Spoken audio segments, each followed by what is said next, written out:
Ngayon, mapakikinggan na mula sa Radyo 143 AM station. DXPD, commentaries DJ Aaron at DJ Sed. Tayo na at makinig. Woo! XPD! Woo! Magandang umaga mga ka-sunlight kalamansi natin dyan. Siyempre, andito na naman ako. As usual, ako na naman mag-isa. Ako nga pala ang DJ Aaron nyo na nag-iisa na naman. Hoy! Tama na drama! Nag-iisa daw? Wills, di ka nag-iisa. 10 ka nga eh. Ako nga pala si DJ Sed. Narito ngayon para maglingkod. Pare, nabalitaan mo ba yung tungkol sa... Ano ba ulit yun? Yung Valley Fault o yung West Valley Fault. Familiar ba sa'yo yun? Hindi. Bakit tangal ka? Siyempre alam ko yun, ano ba? Nakakatakot, grabe. Kasama pala Marikina dun. Alam mo ba, ayon daw sa mga siyentipiko, overdue na daw ang paggalaw nito. Nako! Mamaya na yan. Basa muna tayo ng mga messages at letters mula sa mga tropa pips natin out there. Sige. Okay. Carl at JM, basa na kayo dyan. Q, W, E, R, T, Y, U, I, O, P. A, S, D, F, G, H, J, K, L. Z, X, C, V, D, N, M. Nice letters. Okay, break muna tayo pero sandali lang to, promise. Health check, ikaw Pahingahin na. ko na tong malapit na. Sana di nila makita mga puti-puti sa akon. Aha! Tirang puti-puti. Basig mga daog sa lawas. Balita mong ginamit sa akon. Lumipat ka na sa bagong Sunlight Kalamansi 100. Siguradong tanta ng mga Cebu sa Ugasun. Uguay puti-puti. Uguay puti-puti. Lupit talaga ng commercial na yan. The best. Okay, back to the topic na tayo, Sid. Ano ulit yung topic natin? West Valley Fault, maniga. Grabe talaga eh. Bakit kasi nasama pa yung Marikina doon sa Valley Fault? Labo na yan. Oo nga eh. Ano nga ba talaga yung Valley Fault na sinasabi mo sa ating lahat? Ganito kasi yan. Ang Valley Fault kasi, yan ay crack sa lupa dulot ng paggalaw ng lupa. Sa sobrang paggalaw ng lupa, nagkaroon ng fault. Balita ko, yung Valley Fault na yan, patuloy na gumagalaw. So, paano yun? Anong mangyayari kapag patuloy pa rin ang paggalaw nito? Syempre, lilindol. Isang destructive na lindol ang ating mararamdaman. May tawag dun eh.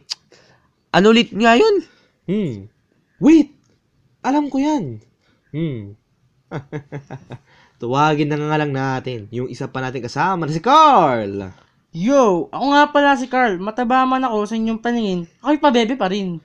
Nice quote, mga men. Carl, ano ba yung tawag dun sa malakas na lindol na tinatawag nila? Wait. Commercial muna tayo. Kailangan alalahanin ko muna mga friends. Pabebe lotion. Sobra-sobra sa vitamina. Sobra-sobra sa lagay. Tama na yan! Yan! Naalala ko na. Ano yung tawag dun? Ang tawag nila dun ay The Big One. Nako, pangalan pa lang, nakakatakot na. Magnitude ano ba yan? Sorry Carl, ang dami naming tanong. Love mo naman kami. Sus, okay lang yun. Magnitude 7.1 ata yun eh. Wait, 7.1? Ang lakas! So, ibig sabihin, maraming estruktura may sira kapag itong lindol na ito ay natuloy. Wow! Kinakabahan ako. Parte kasi tayo ng Valley Fault na yan eh. Sana, di matuloy yan. Isipin nyo na lang kung ano mangyayari sa Marikina. Mawawalan ng mga paaralan. Ang iba ay maaaring mawalan ng trabaho dahil baka mag-iba ang kanilang pinagtatrabuhuan. Maaaring mawala ang mga kainan. The worst nightmare ever. Higit sa lahat, mawawala ako. Yung pogi. Wait, pre. Nako pre, masama magmura.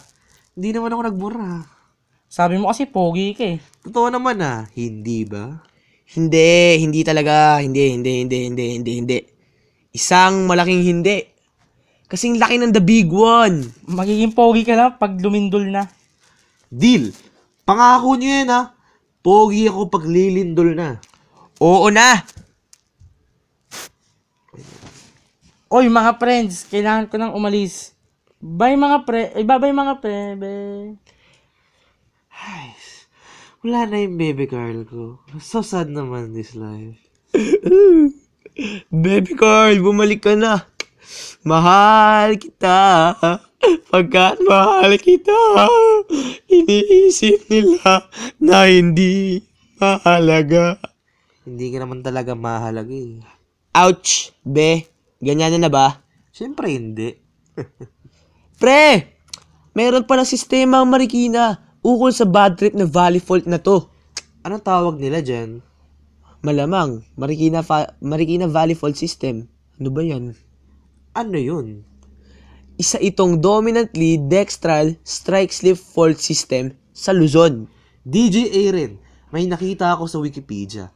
Kapag natuloy daw yung lindol na estimated na 35,000 ang nakatao ang mamatay at 120,000 o mas mataas pa ang may injured. Grabe yan. Ngayon ko lang na-realize. Ano? May Valley Fault rin pala. Hulaan ko kung saan mo nakita yan. Sige nga, saan? Sa Wikipedia, no? Lo. Di kaya. Ako, nanguhula ka. Sa diary ko kaya nakita yan. Bad trip. Okay, patuloy na tayo. Sige. Oops! Bago tayo magpatuloy, commercial muna tayo. Sige, Bakit kung sige. sino pa ang Eto na, nognog, saglit siya lang. pa ang may maitim na balak sa Pilipinas? Bakit kung sino pa ang pandak, siya pa ang mapangmataas? Bakit kung sino pa ang laki sa hirap, siya pa ang nanloloko sa mahihirap? Bakit si Binay? Kung sino pa ang may pinag-aralan, siya pa ang ugaling walang asal? Sa Makati, ultimo cakes ng senior citizen, pinagkakakitaan. Kaya ang mga Binay, buhay senyorito at senyorita. Kung totoong namimigay siya ng gamot sa mga mahihirap, bakit hindi siya makainom ng sarili niyang gamot sa kahibangan niya? Nog-nog, pandak, laki sa hirap, kurakot at magnanakaw. Yan si Binay. Okay na. Sa ngayon, ipagdasal lang natin na sana hindi matuloy ang lindol na yan. Kasi, isipin nyo na lang ang mga tao at infrastruktura masira. Oo nga. Tandaan natin na hindi lang tayong sakop ng West Valley Fault, pati na rin ang ibang bahagi ng NCR at ibang bahaging rehiyon. Sana lang talaga. West Valley Fault, why you do this to us? Yung West Valley Fault na yan ay magdulot ng kaba at pinsala sa ating lahat. Kaya sana po, mga ka-sunlight kalamansi natin dyan, parati po tayong mag-ingat sa mga dilubyo na maaaring sumuga pa sa atin. Lagi rin po sana natin isipin na tuwing may lindol ay huwag magpanik at tandaan ang tatlong importanteng bagay. Ang duck, cover, and hold. Tandaan na importante na parating handa sa mga gandong klase ng dilubyo. Huwag po sana nating baliwalain itong mga warnings o senyales na ibinibigay ng fault na ito. Malay nyo, mamaya, lumindol na, di natin alam yan. Bigyan naman po sana natin ito ng pansin at halaga. Huwag po sana natin kalimutan na laging mananalig sa Diyos para maiwasan natin ang mga iba't ibang sakuna. At dyan po nagtatapos ang aming pag-uulat. Ako po, muli, si DJ Aaron. At ako naman po, si DJ Sed. Ngayon ay mag-iiwan ako ng isang magandang quote. I can accept failure. Everyone fails at something, but I cannot accept trying. Tama na yan. Magpaalam na tayo. At lagi kayong makikinig sa amin sa Radyo 143 AM Station, DXPD. Paalam! At doon po nagtatapos ang kanilang pag-uulat sa araw na ito. Patuloy po sana kayong makinig sa amin. Hanggang sa susunod mga ka-XPD at mga ka-Sunlight Kalamansi.